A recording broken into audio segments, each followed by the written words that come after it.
아마 오늘자로 인터넷에 베스트 정치인, 통신인 해가지고 아마 인터넷에 그 결과가 나온 걸 보니까 우리 앞에 계시는 1위 인터넷에서 나온 베스트 정치인에 그만큼 또 2일이 아니더라도 또 여러분 다 아는 것처럼 상당히 우리가 모시기가 쉽지 않은 그런 좋은 강사님 모셨기 때문에 시간이 끝날 때까지 경청을 잘 해주시기 바라고요. 우리 강사님을 소개해드리겠습니다. 우리 이승 의원은 서울대학교 경제학과를 졸업하시고 독일 요한네스 대학을 졸업하셨습니다. MBC에서 MBC 100% 진행자로 맡으신 바가 있으시고요. 상당한 제가 여기까지가 아니라도 알고 계시겠지만 상당한 지식이시죠. 책도 많이 쓰시고 어려운 세계사 알고 계시기가 어려워야 괜찮았는데 아마 50만 원 이상의 평가를 했다는 것보다는 상당한 인기가 책을 올라가겠습니다. 그 다음에 20년의 경험을 사태 내 머리로 사는 역사 이야기 이거에도 한 일에 여러 가지 앞으로 많은 책을 쓰셨어요. 그래서 또 말씀까지 재미있게 잘 해주세요. 끝까지 잘 경청해 주시고 우선 강사님 크게 한번 환영의 박수를 부탁드립니다.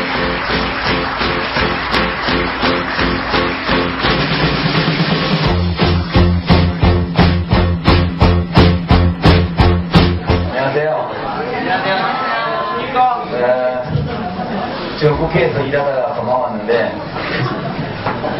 빨리 마치고 또 들어가야 됩니다. 오늘은 국회의원으로서 온 게 아니라 이제 글 쓰는 사람으로서 그래서 책은 안 내는데 그 홈페이지에 각종 한 열흘에 한 번씩 글을 올리고 합니다. 오늘 제목이 글을 잘 쓰는 방법인가요? 어릴 때 여러분 글짓기 이런 말 많이 쓰죠? 글은 짓는 게 아니라 쓰는 거죠.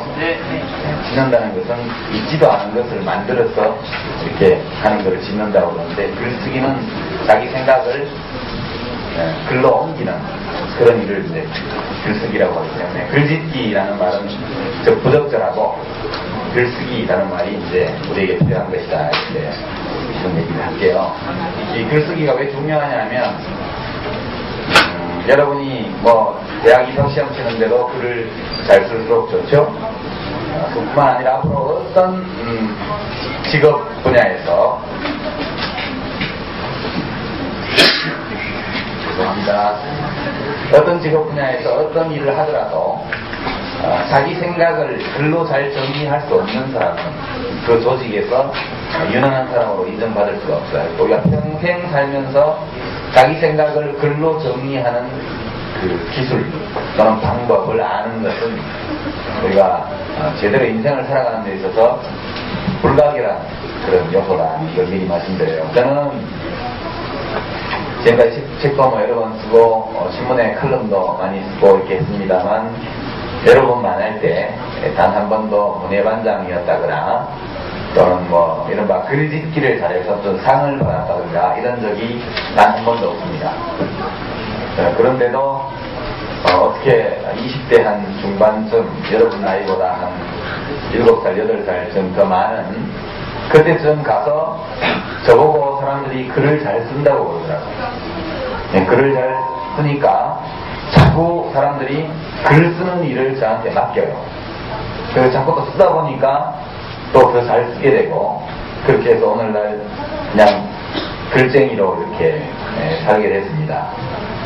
근데 오늘 이 글을 잘 쓰려면 어떻게 해야 되느냐 하는 것은 제 자신의 체험을 이렇게 내가 경험했던 것을 돌아볼 때 이렇게 하면 잘 쓰겠다 하는 것을 여러분에게 이제 이야기하기 위해서 여기 왔습니다. 아무래도 다른 따분한 도덕 강의를 하는 것보다는 이런 거 하는 게 여러분에게도 피가 되고 살이 될 것 같으니까 한번 해볼게요. 글 이전에 말이 있죠. 말. 여러분이 글을 깨우치기 이전에 벌써 말을 했죠, 다? 혹시 말 배우기 전에 글부터 배운 사람 있습니까? 없죠? 말이라는 것은 어디서 나오느냐? 두 명에서 나오죠. 생각이 있기 때문에 말을 하는 겁니다. 제일 앞서는 것은 생각이고, 두 번째는 말이고, 맨 마지막이 글입니다. 글이 먼저가 아니에요. 이게 아주 중요한 점인데, 근데 우리 생각이라는 것은 형체가 없죠. 형체가. 만질 수도 없고, 그죠? 볼 수도 없어요. 근데 결국 생각은 형체가 없는 것이기 때문에 어디엔가 담겨야만 모양이 생깁니다. 이건 물하고 비슷해요. 물은 정해진 형상이 없습니다. 동그란 그릇에 담으면 동그란 모양이 되고 동그랗게 담기고, 네모난 그릇에 담으면 물도 네모가 되게 돼 있어요. 그래서 우리가 언어라는 것은 말, 글을 합쳐서 언어라고 그러죠. 언어라고 하는 것은 생각을 담는 그릇입니다. 근데 그래서 생각하면 생각이 많이 있어야 그 다음에 언어로 그것을 표현할 수 있다, 이렇게 생각할 수도 있지만, 그릇 자체가 없으면 물을 담을 수가 없어요. 그릇이 없으면 물이 담기질 않습니다. 그래서 언어가 있어야만 사람이 생각을 할 수가 있어요. 언어가 없으면 생각을 못합니다. 사람은 언어를 통해서 사고하죠. 그래서 어떤 사람이 얼마나 풍부한 언어를 가지고 있느냐가 그 사람의 생각의 크기를 결정해요. 그릇이 1리터짜리면 물도 1리터밖에 담기지 않죠. 그릇이 10리터짜리면 물도 10리터가 담깁니다. 그러니까 자기가 알고 있는 어휘가 많을수록 단어, 그 다음에 그 단어를 효과적으로 사용하는 방법을 알수록 여러분은 더 많은 생각을 머릿속에 담을 수가 있어요. 그래서 글을 알고 책을 읽고 글을 쓴다는 것은 그걸 많이 하면 할수록, 그 능력을 키우면 키울수록 여러분의 생각도 커지게 됩니다. 그래서 언어는 생각을 담는 그릇이고, 어휘가 적은 사람은 결코 풍부한 깊은 사색을 할 수가 없습니다. 언어로 사고를 하기 때문에. 그래서 제일 중요한 것은, 제가 오늘 글 잘 쓰는 법에 대한 얘기를 하면서 기술은 얘기를 안 하고 어휘가 많아야 된다는 얘기를 하고 있죠. 여러분 영어 공부는 아니죠. 영어 공부는 하면 안 되죠. 영어는 익히는 것이죠. 영어를 익힐 때 단어를 많이 알수록, 그죠? 똑같은 조건이라면 단어를 많이 아는 사람이 훨씬 더 영어를 쉽게 배우죠. 우리말이라고 해서 다 잘한다고 생각하지 마세요. 여러분이 일상생활에서 사용하는 어휘는 몇백 개 되지 않습니다. 사람마다 알고 있는 어휘, 자기가 사용할 수 있는 어휘의 숫자가 차이가 굉장히 크게 납니다. 어휘의 숫자를 적은 어휘밖에 가지지 못한 사람은 아주 단순한 표현밖에 할 수가 없고, 그렇게 단순한 어휘만 알고 있는 사람은 결코 복잡한 문제에 대한 사색을 할 수가 없어요. 첫 번째는 어휘입니다. 어휘를 많이 알아야 돼요. 어휘를 많이 하려면 어떻게 하죠? 책을 보는 수밖에 없어요. 우리가 일상생활에서 사용하는 단어는 몇백 개 되지 않아요. 여러분 300단어만 알면 영어 회화를 할 수 있다고 그러죠? 충분히 할 수 있습니다. 우리 히딩크 감독 보세요. I'm still hungry. 딱 4단어잖아요. 근데 나는 계속해서 이기고 싶어. 아주 4단어로 표현하잖아요. 그렇게 복잡한 그런 것도 4단어로 표현하는데, 우리가 200~300단어만 있으면 일상생활을 하는데 아무 지장이 없어요. 여러분이 전부 다 우리말을 하지, 똑같은 우리말을 하는 게 아니에요. 어떤 사람은 숫자로 치면 100개짜리 우리말을 하는가 하면, 어떤 사람은 10개짜리 우리말밖에 하지 못합니다. 그러니까 여러분이 나중에 혹시 더 자라서 외국 유학을 가보면 더욱더 잘할 수 있는데요. 똑같은 미국 학생, 영국 학생, 독일 학생, 자기들 모국어로 공부하는 경우에도 결코 그 독일어가 똑같은 독일어가 아니고 그 영어가 똑같은 영어가 아니라는 것을 여러분이 나중에 나가보시면 느끼게 됩니다. 아마 외국인이 한국에 와서 한국 학생들을 보더라도 똑같은 걸 느낄 거예요. 같은 우리말이 아닙니다. 어휘가 다르면. 그래서 어휘가 1차적으로 중요합니다. 글 쓰는 기술을 익히기 이전에 어휘를 많이 알아야 돼요. 그래서 우리말에서 어휘가 얼마나 중요하냐 하면은, 우리말은 두봉주교라는 그 프랑스에서 온 신부님이 있는데, 그분이 인터뷰한 걸 봤더니 이렇게 얘기하시더라고요. 처음에 한국에 1950년대인가 오셨는데 한국말을 배우기가 하도 어려워서 기도하면서 그랬다는 거예요. 이 나라 말은 악마가 만든 말임이 분명하다. 한국말이 배우기가 굉장히 힘든 말이에요. 어미 변화가 굉장히 심합니다. 여러분 중에 독일어 공부하는 학생 있나요? 없어요? 독일어 어미 변화가 심하죠? 관사, 부정관사, 형용사, 동사, 어미가 하잖아요. 영어도 어미 변화가 있긴 합니다만. 근데 우리말은 정말 어미 변화가 심해요. 그래서 외국인이 배우기가 굉장히 어렵습니다. 거기다가 토종 우리말이 있는가 하면 한자말이 더 많아요. 사상 이런 단어는 다 한자로 쓰게 된 말이죠. 그래서 이 우리말과 한자에서 유래한 한자말이 뒤섞어지면서 똑같은 뜻을 가진 단어도 굉장히 여러 가지가 있습니다. 한국 사람들이 고통을 표현하는데 굉장히 능하다고 해요. 서양에서는 어디 아파요? 배 아파요. 복통, 그죠? 치통, 뭐 이런 단어 하나밖에 없어요. 우리말에 어떻습니까? 배가 콕콕 쑤셔요. 저 아랫배가 저릿해요. 부터 시작해서 뭐가 막힌 것처럼 답답해요. 어째요? 뭐 아주 아픈 것을 묘사하는 말이 굉장히 다양합니다. 죽었다. 돌아가셨다. 떠나셨다. 가셨다. 밥숟가락 났다. 그죠? 표현이 무궁무진하게 많아요. 죽었다는 것에 대해서도. 제가 재밌는 말을 하면 우리말에는 무늬가 있어요. 무늬가. 이거는 이제 좀 유식한 말 좋아한다면 뉘앙스 차이가 크다 이렇게. 말의 결이 있어요. 결이 우리말은. 근데 이것이 순수 토종 우리말과 한자말이 뒤섞이면서 굉장히 다양한 말의 무늬가 있습니다. 예를 들어서 옆에 어머님들도 앉아 계시는데 아주 예쁜 어머니를 보고 저 꼴이 정말 아름다워 이렇게 말하면 되겠습니까? 왜 밖으로 드러나는 형상을 가리키는 말이 모습, 모양이라는 말이 있죠? 가장 중립적인 뜻을 가진 그 뉘앙스를 가진 말은 모양이죠, 모양. 그보다 약간 더 긍정적인, 더 좋은 뜻을 가진 게 모습입니다, 모습. 그죠? 저 어머님 모습이 참 고우셔. 하는 모습이라는 단어는 이미 상당히 긍정적인 의미가 좀 담겨있죠. 더 올라가면 뭐가 되죠? 자세. 천사처럼 고운 자태. 천사처럼 고운 꼴. 그러면 안 되죠. 이게 이제 긍정적인 방향으로 가는 말의 무늬예요. 어휘의 무늬입니다. 똑같은 의미예요. 그죠? 근데 모양에서 부정적인 쪽으로 가면 뭐가 있습니까? 꼴. 저 꼴하고는, 노는 꼴하고는, 꼴보다 조금 더 경멸적인 걸 쓰면 뭐가 되죠? 꼴악선이. 그거보다 최악이 뭐죠? 몰골. 산을 굴면 백콩 같은 몰골을 하고서 60년대, 70년대 유행하던 표현이에요. 그죠? 몰골에서 자태에 이르기까지 제가 잘 모르는 어휘들도 또 중간에 더 있을 거예요, 아마. 제가 대충 꼽아봐도 17개 정도가 있죠. 그러니까 이 단어들을, 이것은 굉장히 쉬운 예인데, 그죠? 이것이 어떤 다른 어휘와 잘 어울린다는 것을 여러분이 다 알죠? 그죠? 아름다운 꼴, 이건 없어요. 흉측한 자태, 이것도 없습니다. 그죠? 여러분이 단어와 단어, 어휘와 어휘가 서로 어떻게 궁합이 맞는가를 여러분이 일상생활의 용례를 통해서 이미 알고 있어요. 그래서 이런 실수를 잘 하지 않죠. 외국인이 우리말을 처음 배울 때라면 잘못하면 아름다운 오락산이 이런 말을 할 수도 있겠죠. 실제 외국어를 배울 때는 그런 일이 있습니다.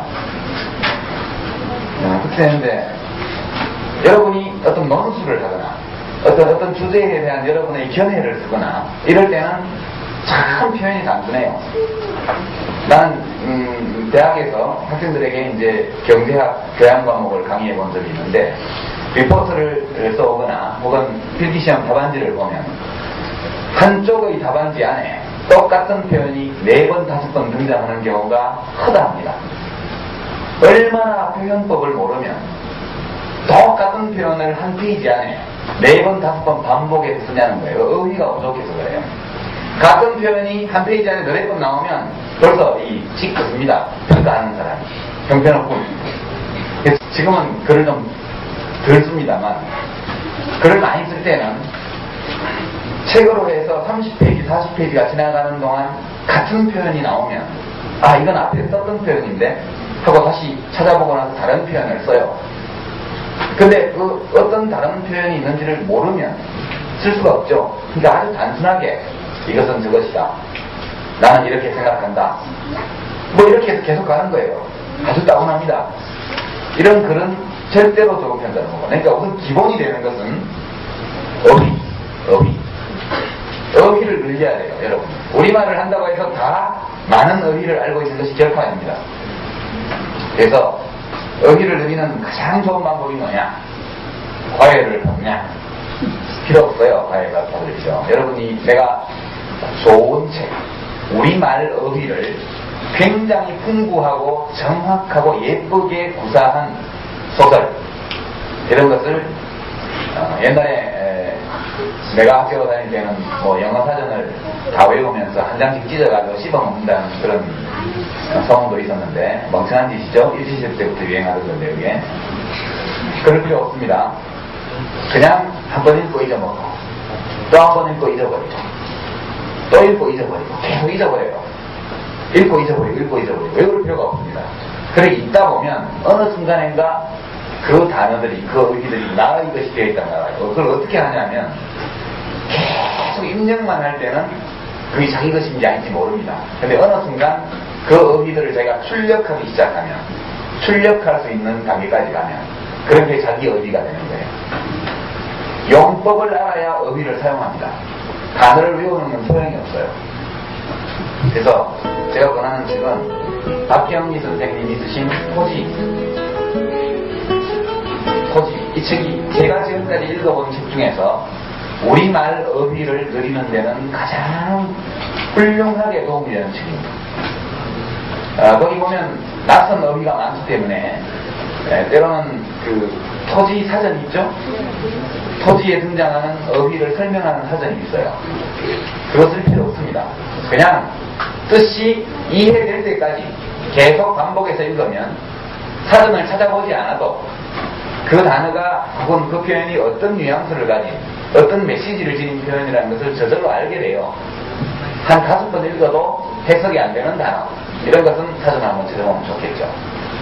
제가 권하고 싶은 책은 토지입니다. 토지 3부, 4부는 읽지 않아도 돼요. 1부, 2부만. 토지는 우선 굉장히 재미있는 책이에요. 이게 중간에 약간의 남녀 상열지사가 들어있기 때문에 청소년들에게 어떻다 이렇게 말할지 모르지만, 그래서 청소년용 토지가 따로 나왔던데 그거 읽지 마세요. 그냥 오리지널로 읽으십시오. 그런 거 여러분 아시죠? 나도 여러분만한 나이 때는 불량식품도 먹으면서 자라는 거 맞죠? 어릴 때 가게에 가보면 큰 메이커에서 나온 그런 이름 있는 과자보다 상표도 알 수 없고 이런 정체도 알 수 없는 불글불글한 그런 과자가 훨씬 맛있어 보이잖아요. 그런 거 먹으면서 면역력도 키우고 그걸 잘하는 거예요. 독서도 그렇습니다. 독서도 권장도서, 교양도서, 이거 학교에서 주는 거, 문화관광부에서 교육부에서 내리는 거, 이것만 읽는다고 해서 지적으로 튼튼한 그런 사람이 되는 게 아니에요. 불량식품도 먹듯이 불량서적도 읽어도 괜찮습니다. 그죠? 여학생들은 어떤지 모르겠지만 남학생들은 원래 숨어서 못한 거 많이 읽잖아요? 그러니까 토지 정도는 괜찮아요. 이건 뭐라니까 토지 1부와 2부를 가능하다면 10번, 가능하다면 10번. 그러니까 10번이 너무 심하다고 생각하는 사람은 5번. 그냥 모르는 단어가 나와도 괜찮아요. 그냥 읽어요. 재밌으니까 그냥 읽으면 돼요. 계속 한 5번 읽으면 그 토지에 들어있는 어휘, 문장, 표현 방식 이런 것들이 다 여기 입력이 되게 돼요. 어떤 사람은 3번만 읽어도 벌써 출력을 하는 사람이 있고, 조금 타고난 재능이 좀 아쉽게도 좀 무딘 분들은 한 10번 혹은 5번 읽어야 출력이 돼요. 그랬을 때 동원할 수 있는 어휘와 표현 방법을 풍부하게 만드는 가장 좋은 방법은 좋은 책을 반복해서 여러 번 읽는 것이다. 이게 제가 지금까지 살면서 왜 내가 글을 잘 쓰게 되었을까 라고 생각해 볼 때 이것 때문일 것이라고 추정하는 유일한 이유입니다. 사실상 많이 읽지 않으면 절대로 글을 잘 쓸 수 없어요. 아무리 훈련을 하고 아무리 쪽지기 과외 선생님하고 논술 공부를 해도 얼마나 바보 같은 일이에요. 논술 시험을 보는데 예상 문제의 답을 미리 써가지고 그걸 통째로 외워서 들어가 쓴다는 거. 이건 정말 비극적인 거예요. 아이들을 그렇게 키워서 어디다 쓰겠어요. 그죠? 여러분 그런 거 절대 하지 마세요. 책을 많이 읽으면 됩니다. 밤중에 참고서 안 보고 학원 안 가고 토지 읽고 있다고 타박하지 마시고 어머니들은 그게 다 피가 되고 살이 되는 거기 때문에 많이 믿어주세요. 두 번째로 어휘가 어느 정도 있다면 그러면 아무 어휘나 많이 안다고 글을 잘 쓸 수 있는 게 아니에요. 여러분 아까 얘기했죠. 생각이 먼저. 두 번째가 말, 세 번째가 글입니다. 먼저 말이 있고 나중에 글이 생겼어요. 먼저 말을 배우고 나중에 글을 씁니다. 글은 짓는 게 아니에요. 생각을 말하는 대신 글로 옮기는 것이 글쓰기입니다. 그렇기 때문에 언제나 글에서도 기본이 되는 것은 말이지 글이 아니에요. 이걸 달리 표현하면 말에는 글말과 입말이 있어요. 글말은 종이에 써진 그 말이고 입말은 우리가 하는 말입니다. 입말이 기본이고 글말은 그 기본을 옮긴 거에 불과해요. 근데 우리가 종종 보면 아주 일상생활에서 쓰지 않는 문어체의 문장을 쓰거나 이런 경우가 들어들어 있습니다. 그것은 말이 글의 지배를 받아서 그런데 좋은 글은 말하듯이 옮겨놓은 글이 좋은 글입니다. 가장. 그러니까 이런 거죠. 우리가 말로는 하지 않는 단어, 말로는 쓰지 않는 표현 이런 것을 글로 쓴 것은 엉터리예요. 여러분이 지금 우리가 쓰고 있는 말과 글이 얼마나 이쁘지 않고 좋은 글은요 써놓고 소리내서 읽어보면 듣기도 좋아요. 글 써놓으면 그럴듯한데 읽어보면 아주 어감이 나쁘고 이런 글은 잘못된 글입니다. 그러니까 내가 추천하고 싶은 책은 이호덕 선생님 얼마 전에 돌아가셨죠? 이호덕 선생님이 쓰신 우리 글 가로쓰기 1권만 읽으면 돼요. 2권, 3권 읽어 안 읽어도 됩니다. 1권 첫 권 한 권만 여러분이 화장실에 놔두고 화장실에 놔두고 이것은 진지하게 읽지 않아도 돼요. 화장실에 놔두고 잠깐씩 몇 페이지씩 읽어보면 됩니다. 그러면 여러분이 쓰는 글과 말이 얼마나 잘못되어 있는지를 알 수 있어요. 여러분이 방송에서도 많이 들을 겁니다. 요즘 어떤 지식인들이 나와가지고 이렇게 표현합니다. 그것은 우리 사회가 더 발전되어지고 이렇게 표현합니다. 우리 사회가 좀 더 발전되어지면 해결되어질 수 있는 문제라고 보입니다. 이렇게 얘기해요. 이것은 우리말이 아닙니다. 우리말에 발전되어지고라는 건 없어요. 이건 전부 일본어와 영어의 피동형 문장에서 넘어온 겁니다. 우리나라가 좀 더 발전하면 이렇게 표현해야죠. 우리나라가 좀 더 발전하면, 사회가 좀 더 발전하면 그러면 저절로 해결되어질이 아니고 저절로 해결할 수 있는, 저절로 해결되는, 그렇게 돼야 되죠. 저절로 해결할 수 있는, 저절로니까 해결되는이 맞겠죠. 저절로 해결될 문제라고 저는 생각합니다. 이렇게 얘기해야 되는데 해결될 문제로 보입니다. 나는 없어요. 나는 내가 없어요. 내가 글쓰기에. 여러분 신문 보시죠. 나는 이렇게 생각한다는 칼럼을 본 적이 있습니까? 거의 없죠. 대학 교수라는 사람들이 칼럼을 쓰는데, 칼럼은 뭐냐? 오피니언 페이지에 실리죠. 나의 주관적인 생각을 밝히는 글이에요.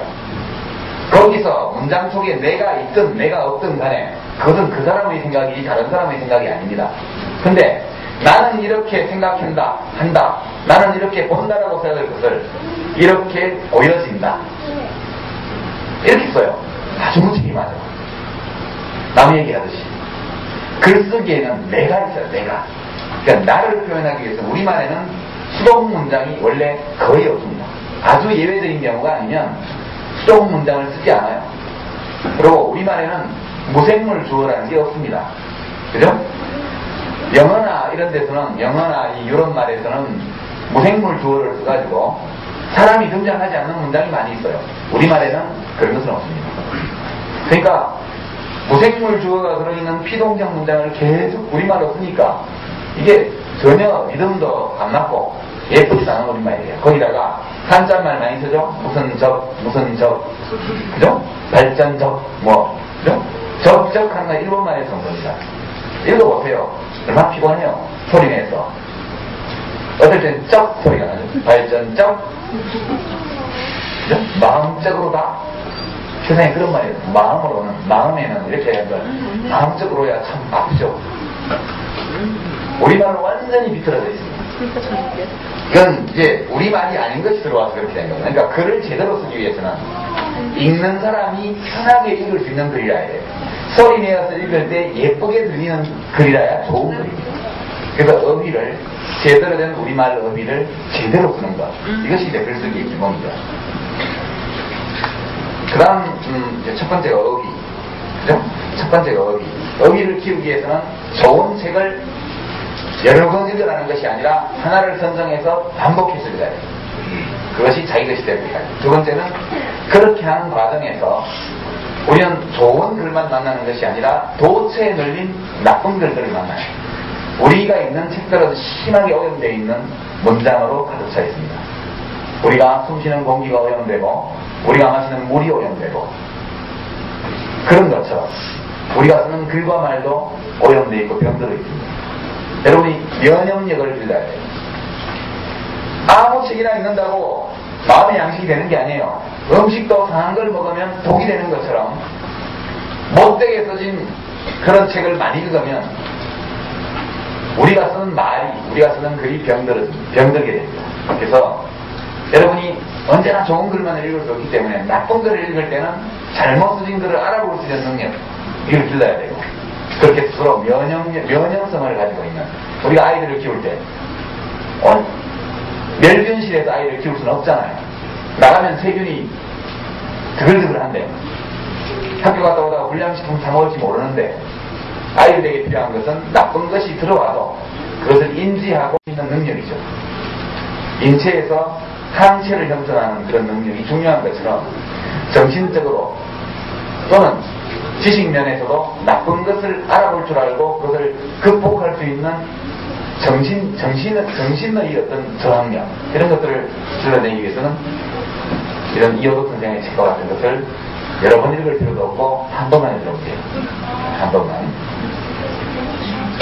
마지막으로 여러분에게 말씀드리고 싶은 것은 글쓰기를 할 때 그것이 사실에 관한 것인지 해석에 관한 것인지를 분명하게 구별해야 돼요.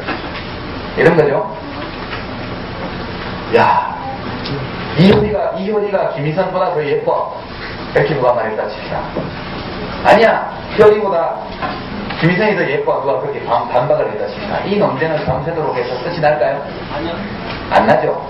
이것은 각자의 취향에 관련된 문제입니다. 어느 것이 참이고 어느 것이 거짓이라고 말할 수 없어요. 그죠? 근데 우리는 이런 것을 가지고 싸우는 경우가 참 많아요. 그러니까 이런 각자의 취향과 주관에 관한 문제는 논박할 수 없는 겁니다.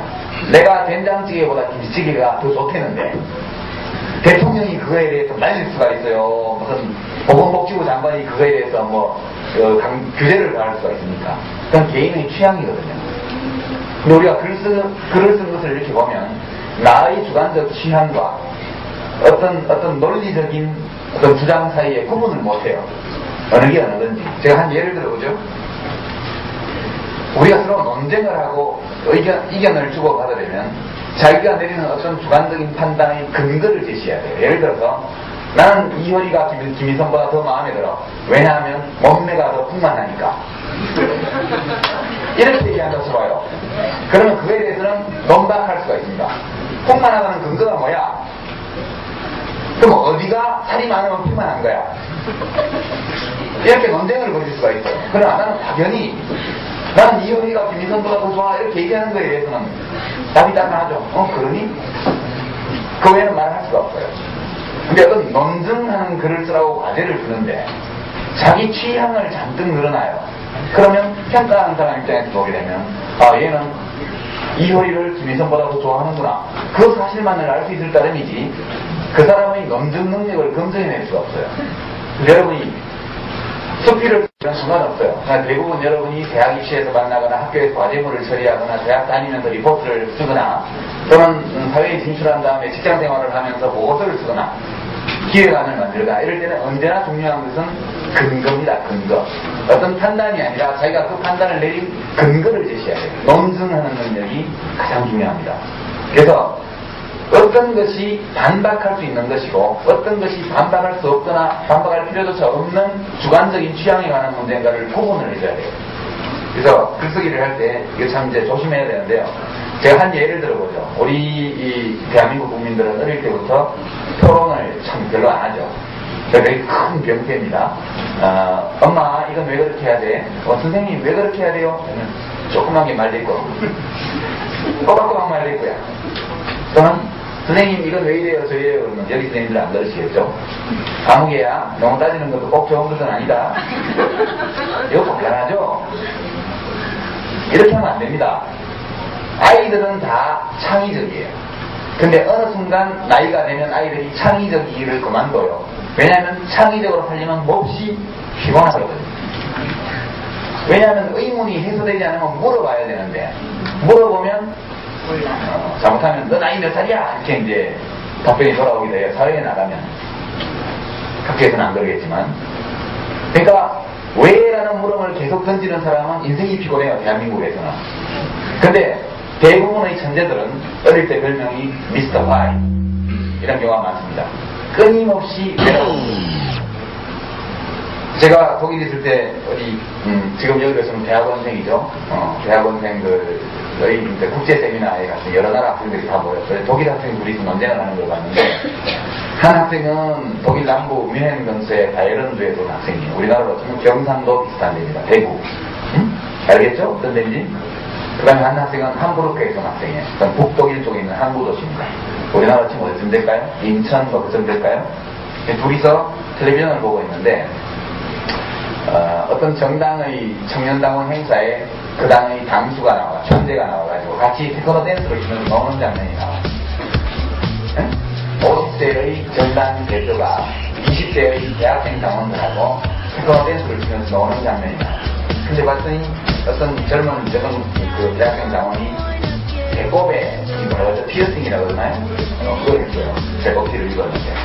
그리고 어떤 사람은 여기 코 피어싱도 하고 뭐 심지어는 어떤 엄마들은 그 한국 교민들 딸들 중에 이렇게 들어오면 이년아 코를 왜 뚫어? 이렇게 하면 엄마 코 뚫었어? 왜 그래? 이렇게 해서 이제 굉장히 부모들이 속이 내코 내가 그런데 무슨 상관이야? 이제 그런다는 거 아니에요? 근데 거기 이제 뚫은 학생이 있었어요. 그랬더니 아주 보수적인 자유론주에서 학생이 딱 보더니 우리식으로 하면 미친 것들 그랬어요. 저 옆에서 듣고 있던 인천점에서 좀 거의 진보적인 데거든요. 학생이 뭐가 미쳤는데 그랬더니 저거 뚫어가지고 무슨 그 금고리 달고 이럴 돈 있으면 아프리카에 굶는 애들 밥값이나 기부하지 이랬어요. 좀 분위기가 심상치 않아서 봤더니 이제 또 함부르크에 하고 그 학생이 뭐라고 반박을 하냐면 그럼 귀걸이는 어때? 보통 우리가 하는 귀걸이 그거야 괜찮지. 그럼 왜 괜찮은데? 그 귀걸이 값은 아프리카 어린이를 위해서 기부하면 안 되나? 그러더니 꽁얼꽁얼해요. 그러더니 그러면 귀걸이 한 개가 아니고 10개면 어떻지? 10개면 그 정상인가? 그래서 논쟁이부터 30분 동안 둘이서 그걸 논쟁을 하더라고요. 결론은 뭐냐 하면 정상적인 장신구, 이른바 다운표 치고 정상적인 장신구와 이른바 다운표 치고 미친 짓으로 분류되는 피어싱 사이에 정상적인 어떤 시장 행위, 정상적인 그런 시장과 미친 같은 피어싱 사이를 딱 갈라놓을 수 있는 경계선은 없다. 이것이 결론이었어요. 그 결론에서 무엇이 나오느냐 하면 따라서 어떤 사람이 자기의 미적 취향을 과시하는 것에 대해서 그것을 다른 사람이 자기가 가진 잣대를 가지고 들이대가지고 비정상적이거나 미친 짓으로 몰아갈 권리는 없다. 그 경계선이 모호하기 때문에 그 둘 사이에 정상과 비정상 사이의 경계선이 매우 모호하기 때문에 각자 상이한 취향을 가진 사람들은 다른 사람의 취향을 존중해 줄 수밖에 없고 대체로 자기가 생각한데 아주 혐오감을 주는 정도가 아니라면, 그렇다면 자기가 가진 가치 기준을 벗어나는 정도의 행위를 하는 것도 용인해야 된다. 결론은 그래서 유식한 말로 톨러런스. 우리 홍세화 선생이 유행시킨 말로는 tolerance, 뭐라 그래요? 그거는 관용. 그 결론이죠. 근데 제가 이 논쟁을 옆에서 지켜보면서 논거를 댈 수 있는 능력이라는 것이 얼마나 중요한가. 논쟁과 글쓰기를 막론하고. 그러니까 아유 난 저 배꼽 피어싱, 코 피어싱은 보기 싫어. 이렇게 말하는 것은 그 사람의 취향에 관한 문제니까 별 상관이 없어요. 근데 난 저걸 미친 짓이라고 생각해 라고 말하는 경우에는 반드시 논거를 제시해야 돼요. 내가 글쓰기를 하면서 한 문장을 썼을 때 이 문장에 대해서 남들이 반박할 수 있게 하려면 반드시 논거를 제시해야 됩니다. 논거를 제시하지 않는 취향의 표현은 평가할 수도 없고 반박할 수도 없어요. 우리가 논증적인 글을 쓰기 위해서는 여러분이 논리학 좀 학교에서 좀 배울 거예요. 그죠? 뭐 귀납법, 연역법 뭐 해가지고 뭐 삼단론법 많이 배우죠. 그런 형식을 많이 안다고 해서 그게 되는 게 아니에요. 나는 이렇게 생각한다 라고 하는 경우에는 반드시 그게 왜냐 하면 왜 그렇게 생각하는 얘기가 나와야 돼요. 어떤 사실에 관한 것은 이미 확인된 사실에 관한 것은 A는 B다 라고 쓰면 돼요. 그죠? A는 B다. 사실에 관한 것은. 해석에 관한 것. 자기의 주관적 해석에 관한 것은 라고 생각한다. 나는. 하고 왜냐하면 빼도 괜찮아요. 반드시 자기가 그렇게 생각하는 나는 A를 B라고 생각한다. 이렇게 써야 될 것을 A는 B다라고 쓰고 마는 경우도 많아요. 근데 태양은 하루에 한 번 뜬다. 여기서 누구나 다 알고 있는 사실이기 때문에 논쟁이 필요가 없어요. 그러나 다른 어떤 것을 표현했을 때 남들이 모두 인정하지 않는 어떤 것, 모든 다른 사람들이 다 인정할 수 없는 어떤 것을 주장할 때는 그것을 형식상 A는 B다라고 쓰는 경우에도 반드시 자기가 A를 B로 생각하는 이유를 적어야 됩니다. 근데 글쓰기에서 가장 흔히 발견되는 오류 중에 하나가 그냥 동어반복이죠. 이런 거죠. 나는 배가 고프다. 왜냐하면 아침에 밥을 먹지 않았기 때문이다. 근데 조금 지나고 나면 나는 아침에 밥을 먹지 않았다. 그래서 지금 배가 고프다. 이 얘기를 한 페이지 안에 2번, 3번 하는 경우들이 있어요. 반복, 불필요한 반복, 그런 것도 필요해요. 항상 중요한 것은 필요한 얘기만 하고, 자기가 하는 이야기 중에서 논증이 필요한 사항에 대해서는 반드시 그렇게 주장하는 근거를 하나, 둘, 셋, 넷, 하나, 둘 또는 하나 이렇게 밝혀주는 거. 그래야만 그것을 평가할 수가 있어요. 제가 글을 잘 쓴다는 사실을 저는 몰랐습니다. 잘 몰랐는데 언제 처음 나도 글을 좀 잘 쓴다라는 느낌을 가졌냐 하면 제가 1978년에 대학 입학시험을 봤으니까 끝났나봐요. 1분만 더 하겠습니다. 괜찮죠? 1분은 모두 3분만 더 할게요.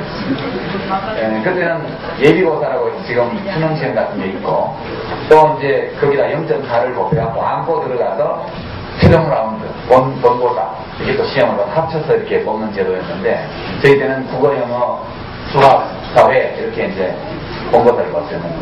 근데 국어 시험에 굉장히 큰 점수 100점 만점에 한 20점쯤 되는 그런 문제가 작문 문제였어요. 내가 사랑하는 생활 그런 제목이었는데 이건 제가 지금 기억하는 제목이고 그 당시에 정확히 기억을 되살려보면 나의 사랑하는 생활 그렇게 돼 있었어요. 나의 사랑하는 생활이라는 것은 잘못된 우리말이죠. 그런데 일본식 표현입니다. 그죠? 내가 사랑하는 생활이라는 제목이었어요. 그래서 제가 400자 원고지를 600자 원고지를 채우는 거였는데 열심히 잘 썼습니다.